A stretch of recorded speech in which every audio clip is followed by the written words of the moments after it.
On the surface, Ryan and Karina Cooper appeared to embody the ideal Midwestern family. Married in 2009, they were raising 3 children in the quiet town of Traer, Iowa. Ryan worked long days as a farmer, while Karina pursued her ambitions as a business owner, running a hair salon with dreams of expanding it into a larger franchise. Their life seemed balanced between hard work and aspiration, but beneath that calm exterior, their marriage was quietly unraveling. That hidden tension finally came to a breaking point in the early hours of a summer morning in June 2021. Just before dawn on June 18th, a frantic emergency call reached the local sheriff's department. Within minutes, a deputy arrived at the home and stepped into a horrifying scene. Ryan was found lifeless in a recliner, suffering from severe injuries to his face. Karina was there, visibly hysterical, but notably not attempting any life-saving measures. Ryan's brother had also been called to the home by Karina shortly before authorities were contacted. Everyone was quickly removed from the scene as investigators began processing what was clearly a violent and deliberate crime.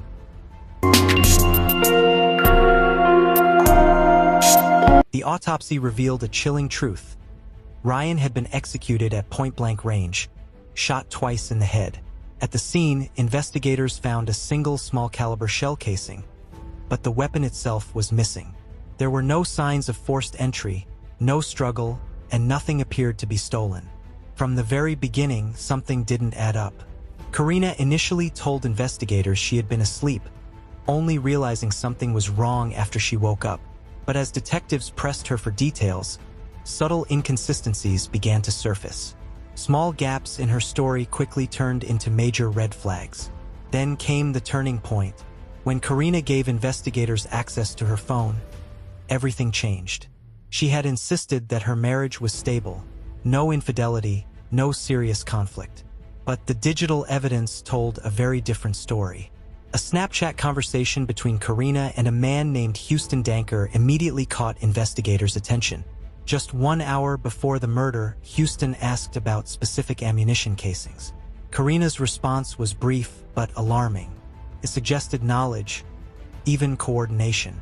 When confronted, Karina attempted to downplay the relationship.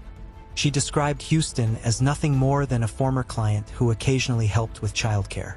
Houston echoed the same claim, presenting himself as a supportive friend. But their stories felt rehearsed, carefully constructed. Investigators weren't convinced.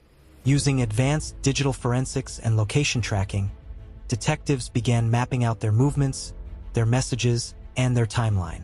Piece by piece, a clearer picture started to form, one that pointed towards something far more deliberate and far more sinister. But suspicion alone isn't enough to make an arrest. Without solid, undeniable evidence, authorities were forced to take a step back. Instead of rushing, they chose patience. Quietly, methodically, they continued building their case, collecting data, verifying timelines, and connecting every last detail. Because in cases like this, the truth doesn't just appear. It has to be uncovered, one piece at a time.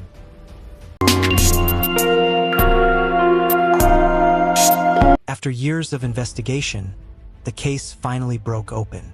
Authorities uncovered a critical piece of evidence, a hidden .22 caliber rifle.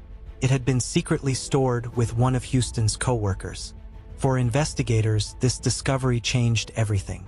The weapon matched the type used in Ryan's execution, tying the case together in a way that had long been missing. By early 2024, prosecutors were ready to act. They alleged that Karina and Houston had conspired to kill Ryan, not out of fear, not in the heat of the moment, but as part of a calculated plan. The motive, they argued, was chillingly simple: a $500,000 life insurance payout and the chance to start a new life together. When the trial began, the prosecution methodically dismantled Karina's defense. At first, she had portrayed herself as a devoted wife, someone caught in unimaginable circumstances. But that image quickly began to collapse under the weight of her own words. Jurors were shown text messages that painted a very different picture. In them, Karina referred to Ryan not as her husband, but as a sperm donor. In other exchanges, she openly expressed a desire for his death. Then came the most damaging evidence of all. Explicit messages sent to Houston just hours before the murder. Messages that suggested planning, coordination, intent. In court, Karina tried to explain it away. She claimed she had been afraid of Houston after the killing, insisting that her messages were nothing more than fantasy, words she never meant to turn into reality. But the jury wasn't convinced. After just 4 hours of deliberation, they reached a verdict. Guilty of first-degree murder. Karina was sentenced to life in prison, with no possibility of parole. As for Houston Danker, he remained in custody, still awaiting his own trial for his role in the plot. What began as a secret affair had spiraled into something far darker. A calculated act of violence that destroyed a family and left an entire community searching for answers.